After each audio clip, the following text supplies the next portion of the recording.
the poorest of the poor. They make up almost 80% of the population of India. At the mercy of God and nature, nearly all of them make their living from the land. They suffer in silence, ready to bear whatever lot God gives them. Someone must help them.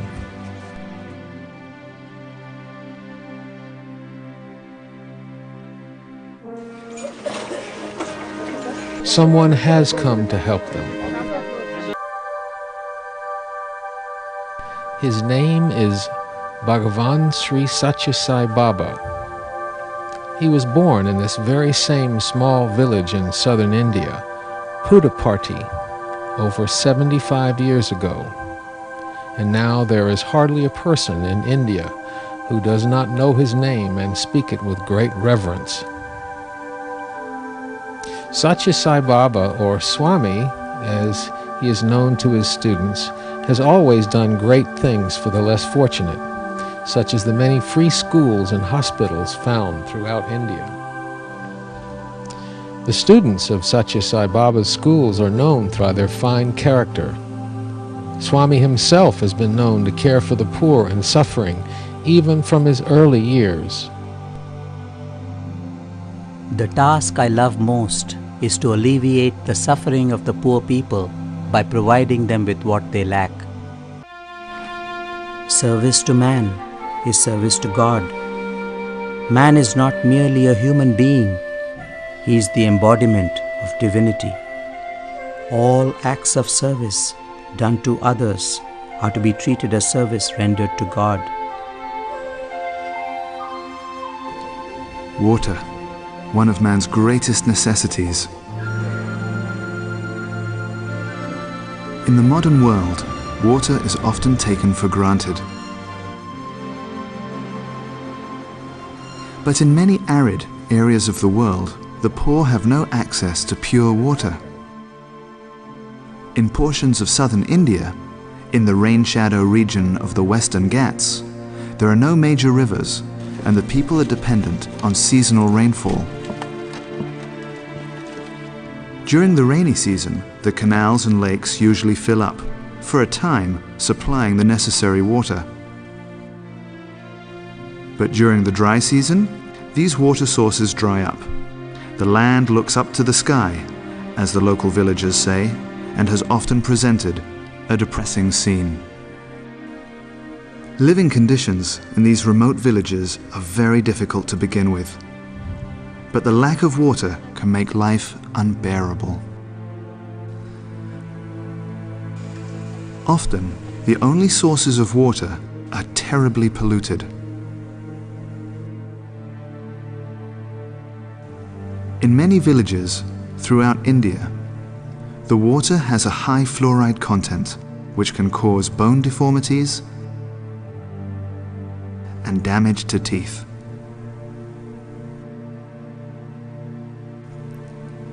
The villagers have been compelled to use the same water they use for bathing, washing clothes, and watering cattle for their drinking water. In these same remote areas, the water needs to be transported from its source. And often, any water, no matter how polluted or how far away it is, has been used. But in early 1995, one determined native of this district decided to change things forever. Baba launched through the Sri Sathya Sai Central Trust a massive project to provide safe drinking water to 731 villages in Anantapur district, covering a population of nearly 1 million suffering villagers. Embodiments of today water supply Anantapur జిల్లా లోపల ఆంధ్రప్రదేశానికి సంబంధించినటువంటి prime minister వచ్చి ప్రారంభించడం నిజంగా ఇది చాలా ఆనందించవలసినటువంటి విషయం. It's a joyful occasion that the water project is inaugurated by the Prime Minister who belongs to the state of Andhra Pradesh. The project, costing nearly $70 million, involved massive excavation, blasting, extensive pipe laying, construction of numerous filtration plants, storage reservoirs, and finally, tens of thousands of pipe outlets in the villages. Baba's spirit of love was infectious, not only enthusing project workers to exert themselves far beyond the call of normal duty, but also spurring the beneficiaries who came forward to cooperate in innumerable ways. This contagious enthusiasm spread to the state and district administration, and the typical bureaucratic delays disappeared. Thanks to Baba's constant and direct personal interest throughout construction, the entire project was completed in the record time of 18 months. In 1998, the facilities and works associated with the drinking water project in Anantapur were handed over to the state of Andhra Pradesh. The Anantapur project proved to be just the beginning, when in 1999, Baba turned to the northern districts of Medak and Mahabubnagar that also were plagued by acute shortage of drinking water. Here, Baba provided relief to over 321 villages and helped eliminate the suffering of over 1 million villagers.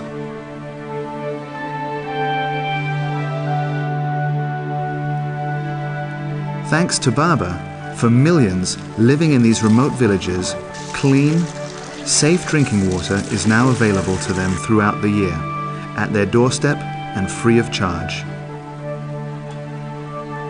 Baba has made sure that an autonomous board, free from external forces of any kind, manages the waterworks in these regions. As a result, the villagers are not only getting water, but they've also been empowered. But the need for pure drinking water is not only in the remote villages of India. Sathya Sai Baba has now embarked on the monumental task of solving the drinking water problem of the huge metropolitan city of Chennai, with a population of over 8 million. ఎంత కష్టమైనా సరియే మెడ్రాస్ కంతా కూడాను మంచి నీరు అందించాలని నేను సంకల్పించుకుంటున్నాను. Let it be very difficult. Let it be a stupendous, magnificent task. Bhagavan has decided to supply drinking water to Madras.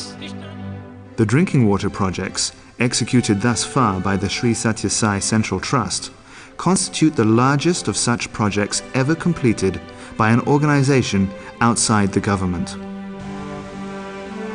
All the completed projects and the Chennai project now under execution clearly show it is not always necessary to seek external help. Strong determination combined with pure and selfless love can really work wonders, as Baba has demonstrated indeed in all his projects.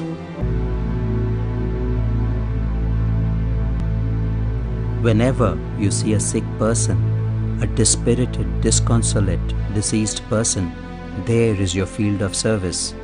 Every blood cell, every nerve must tingle with love, with eagerness to share that love with the forlorn.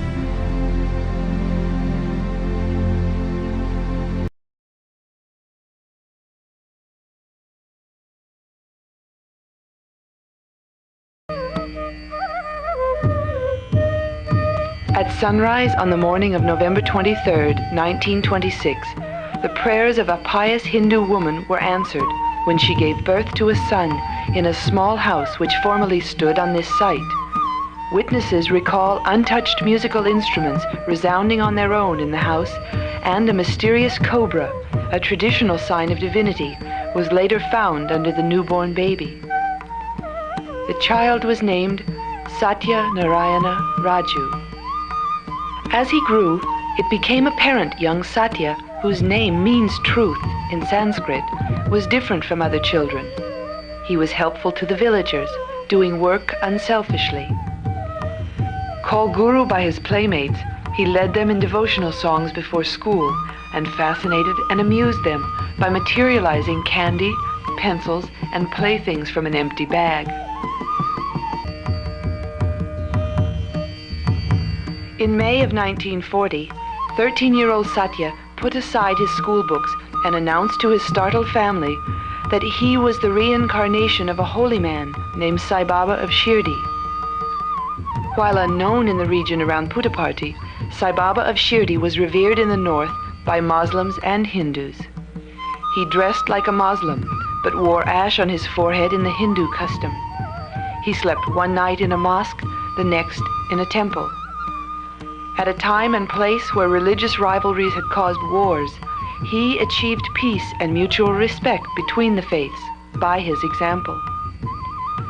As he was dying, Sai Baba of Shirdi told his followers he would reincarnate in 8 years. 8 years later, Sathya Narayana was born. After revealing his identity in 1940, young Sathya told his parents he belonged with them no longer, explaining his devotees were calling and it was time for him to go. He left school in October of his 13th year and began to gather followers around him.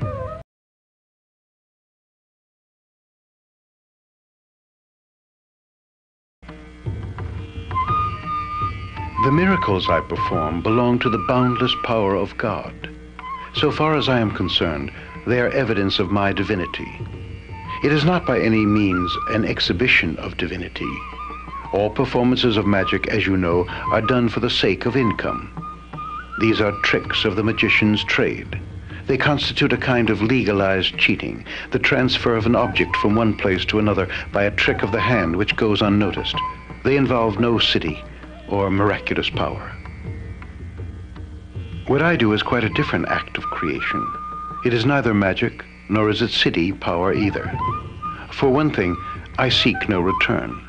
For another, I do not cheat people by transferring objects, but I create them. Again, I do so not because of any need or desire of exhibition of my powers. For me, this is a kind of visiting card to convince people of my love for them and secure their devotion in return. Since love is formless, I use materialization as evidence of my love. It is merely a symbol.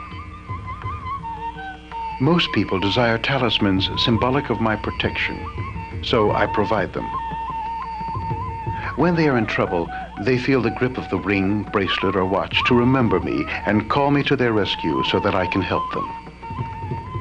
On the other hand, if I give them something they cannot wear, they are likely to store it and forget about it. These trinkets or talismans give people a sense of security and protection they need in time of trouble or crisis, and create a symbolic link covering the long distances between them and myself. When the devotees need me, these objects flash the message as if by wireless, and I instantly come to their rescue.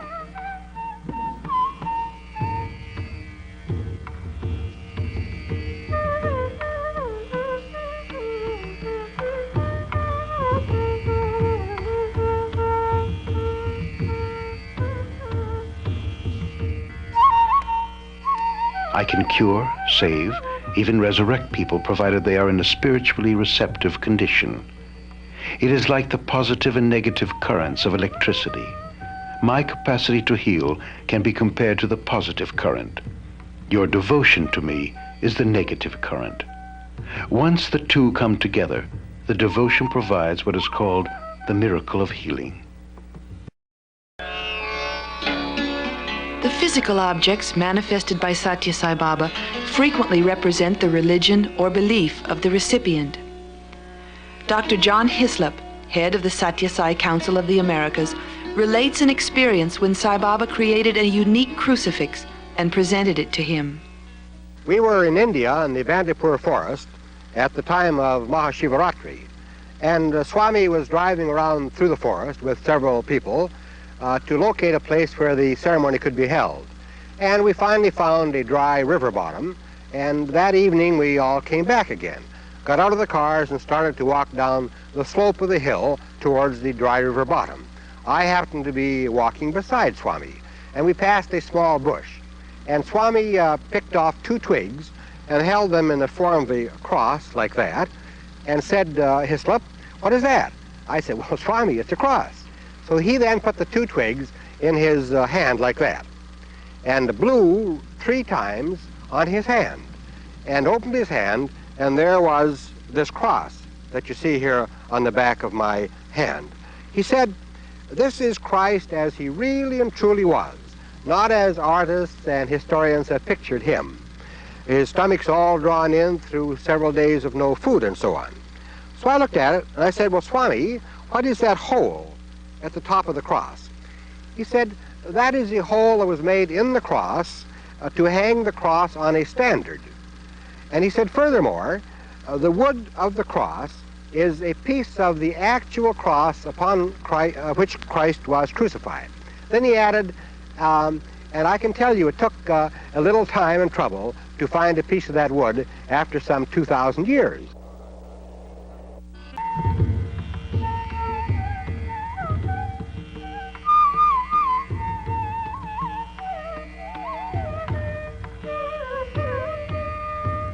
God is man and man is God. All of us have something of God, the divine spark within us. All men are divine like myself, but with a spirit embodied in human flesh and bone. The only difference is that they are unaware of this godhood.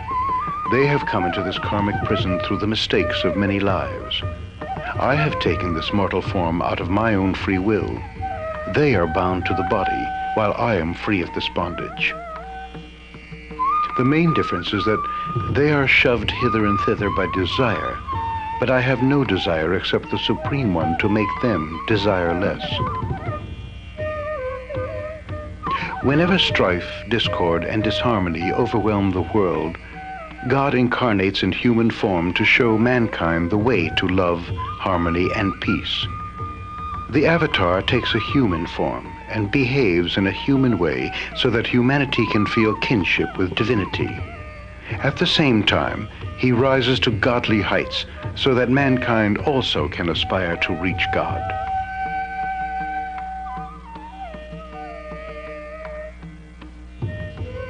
The realization of the indwelling God as the motivator of life is the task for which avatars come in human form. Therefore, in my present avatar, I have come armed with the fullness of the power of the formless God to correct mankind, raise human consciousness, and put people back on the right path of truth, righteousness, peace, and love to divinity. The Vibhuti ash I materialize is a manifestation of divinity with a potent significance as well as symbolization. It is symbolic of the cosmic, immortal, and infinite nature of all forms of God, Atma, or the Spirit. That is, what is left when everything worldly, transient, and changeable has burnt away. In the first place, it is symbolic of the life-death cycle in which everything ultimately reduces itself to ash. For dust thou art, and unto dust shall thou returnest. Ash or dust is the final condition of things. It cannot undergo any further change. In the spiritual context, Vibhuti constitutes a warning to the receiver to give up desire, to burn all passions, attachments, and temptations in the fires of worship, which makes one pure in thought, word, and deed.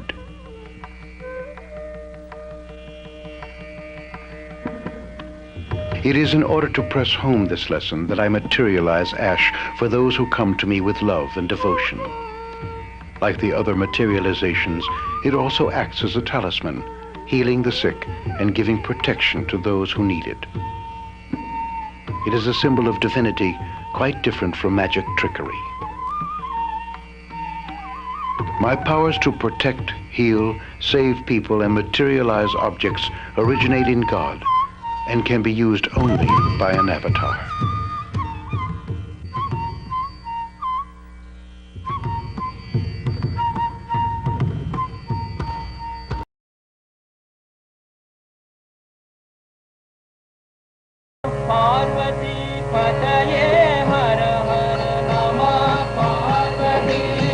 After the morning ceremony, crowds gathered in the auditorium.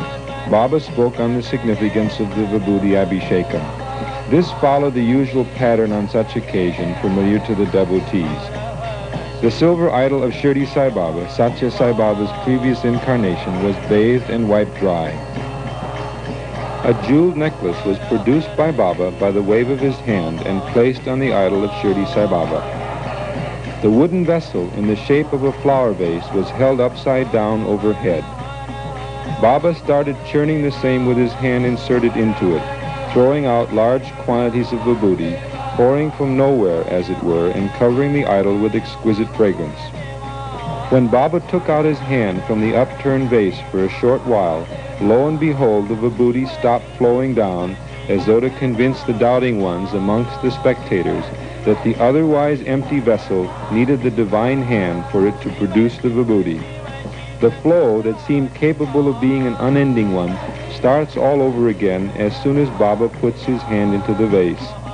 It is on such occasions that logic fails us, for in the confusion, not realizing that he who can produce the vibhuti at will out of an empty vessel can also stop it at will, we begin to wonder more when the flow stops than when it resumes.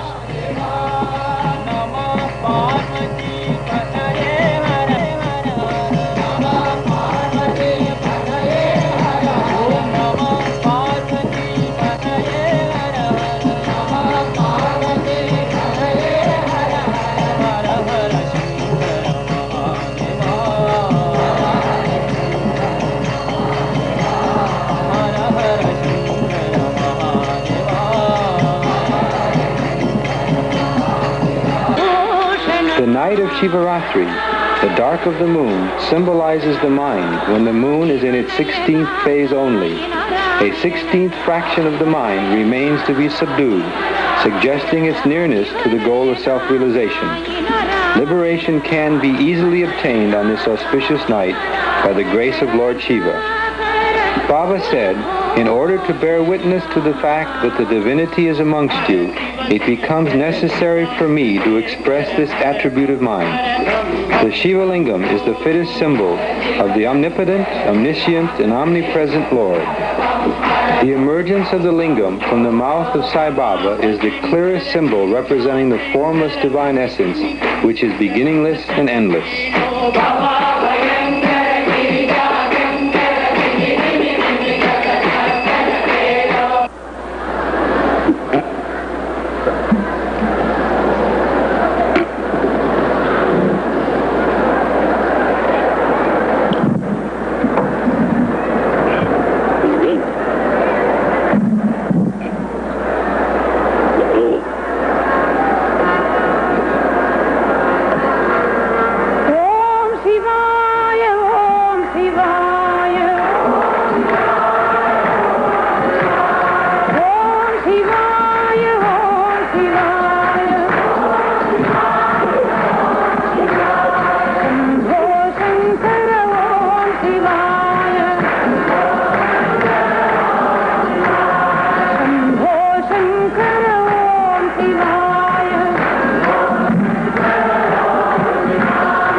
The lingam which has just been generated is called the Prithvi Lingam. The entire creation and the world is contained in that lingam.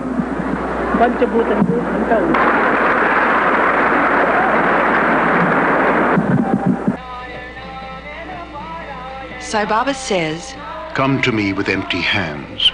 I shall fill them with gifts and grace. If your hands are full, what am I to fill them with?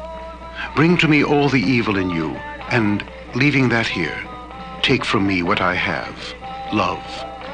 Learn the capacity to see all as moved and motivated by one supreme God. Why fear when I am here? All your sins are forgiven the moment you get my darshan. I shall carry all your burdens. Take as much bliss as you can from me, and leave with me all your sorrows."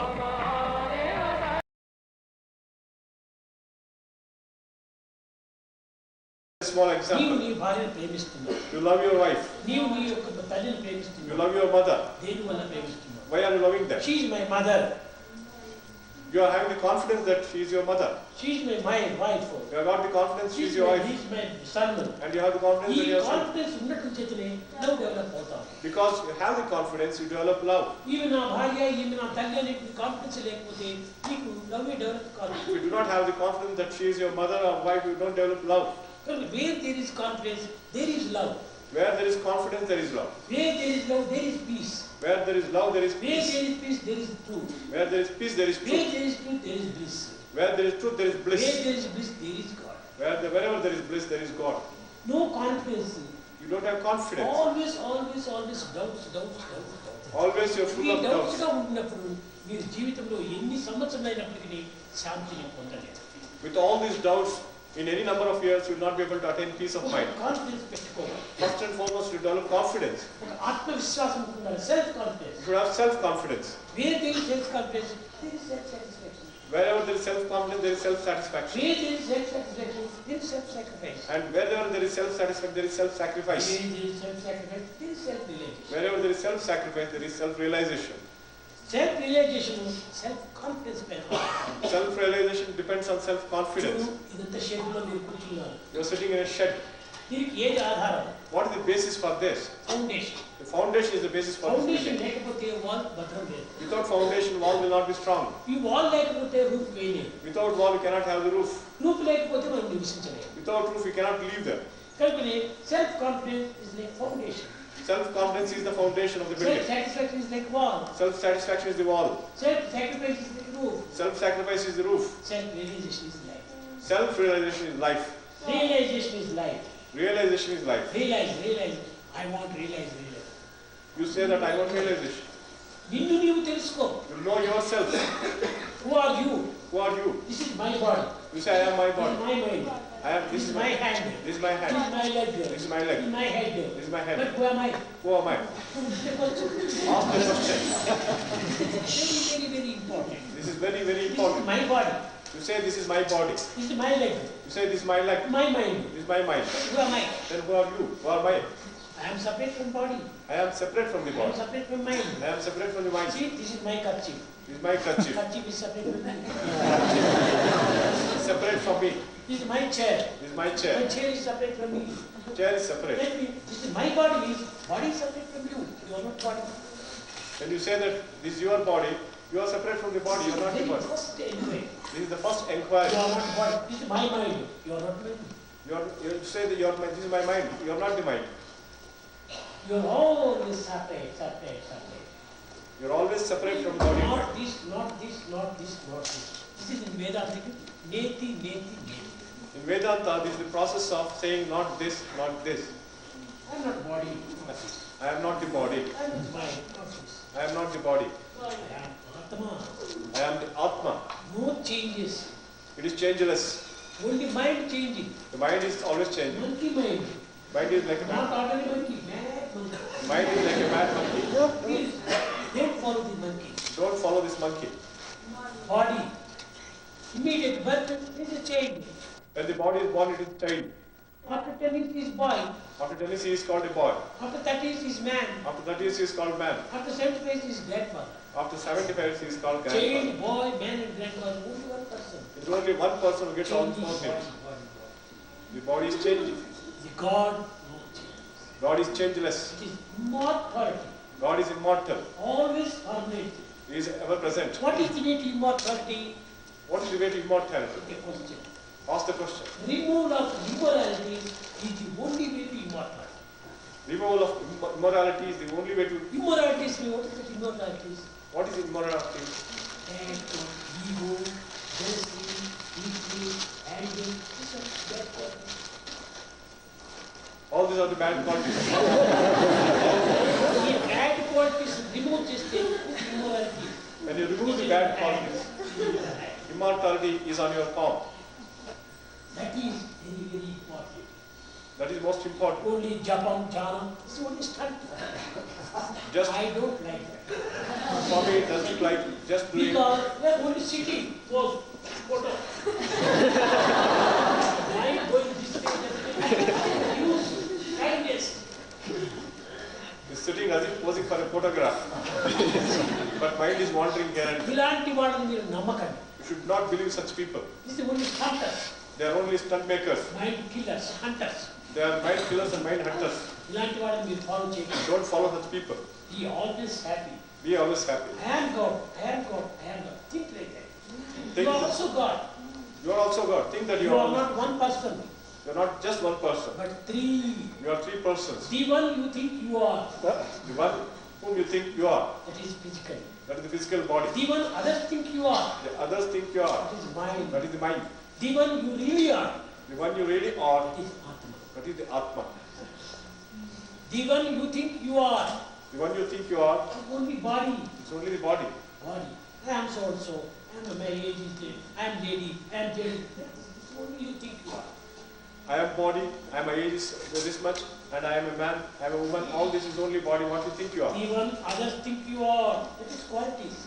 The other good and bad. Oh, she is bad girl. He is bad man. He is thinking. Others. What others think you are is the mind. That is, they think whether you are good or bad. You have good qualities or bad qualities. The one you think you are only conscious. The one you think you are only conscious. What is conscious? Senses.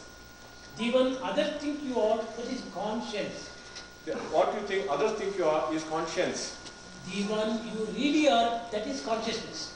The one you really are is consciousness. Your consciousness. Your consciousness. Consciousness is permanent.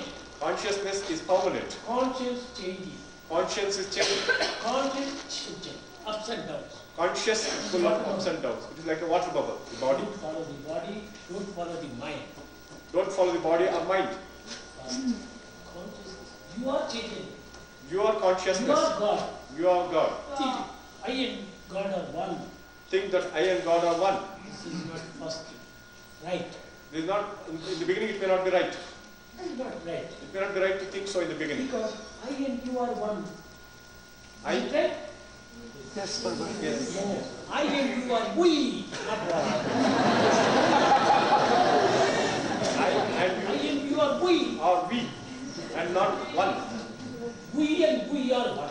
We and we are one. I am here, you are here. We are one. Yes.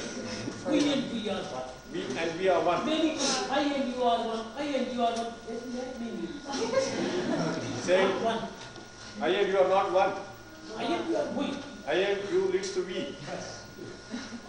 Oneness, we and we are one. We and we are one. You are also here, I am also there. There is no any difference. Kanuka, what is this? This is cloth. This is a cloth. This is cloth card. But this is not the cloth. It is bundle of threads. It is nothing but bundle of threads. It is threads card. It is not threads. It is cotton. It is cotton. First cotton. First it was cotton. Second thread. Then it became threads. Thread cloth. Finally it became the cloth. Without cotton there is no thread. Without cotton there is no thread. Without thread there is no cloth. Without thread there is no cloth. First thoughts is like cotton. Thought is like the cotton. Desires like threads. Desires are the threads. Mind is cloth. Mind is like the cloth. Bundle of desires is mind. Mind is nothing but the bundle of desires. ఇప్పుడు ఈ cloth మనకున్న కుదిరితే ఒక్కొక్కటి ఒక్కొక్కటి remove చేస్తే there is no cloth. If you want to destroy the cloth, you have to remove the thread one by one. అదే రీతిగానే desires క్రమక్రమేణా మనం తగ్గించుకుంటే there is no mind. If you reduce the desires gradually, there will not be any mind at all. Less luggage, more comfort, make travel pleasure. If you travel with less luggage, it is very comfortable. Life is like a long journey. Life is like a long journey. ఈ desires are luggages. Desires are the luggage.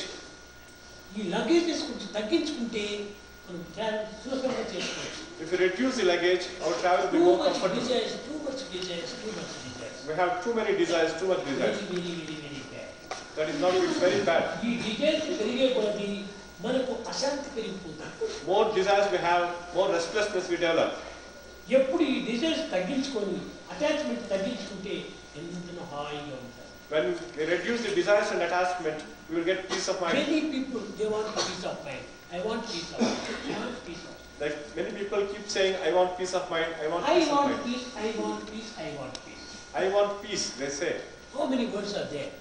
I want peace. These are 3 words. The sentence has 3 words. I want peace. There are three words. I want peace. His I is ego. Want is desire. Remove it, peace is there. From these three words, if you remove these two words, I, which is ego, want, which is the desire, you are left with only peace. ఇప్పుడు స్వామి దగ్గర నుంచి ఒక book కావాలి.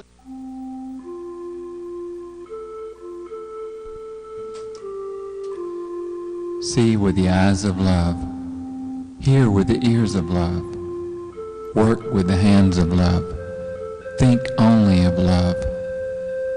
I have come to light the lamp of love in your hearts, to see that it shines day by day with added luster. I have not come to speak on behalf of any particular religion, like the Hindu religion. I have not come on any mission of publicity for any sect or creed or cause, nor have I come to collect followers for any doctrine. I have no plan to attract followers into my fold or any fold. I have come to tell you of this universal, unitary faith, this path of love, this duty to love, this obligation to love. May you develop this divine love and stand out as harbingers of a new age, free from selfishness, greed, hatred, and violence. Let each of you be a light unto himself or herself, and thereby be a light unto others. All religions teach one basic discipline, the removal from the mind of the blemish of egoism, of running after little joys. Every religion teaches man to fill his being with the glory of God and evict the pettiness of conceit. It trains him in the methods of detachment and discrimination, so that he may aim high and attain liberation.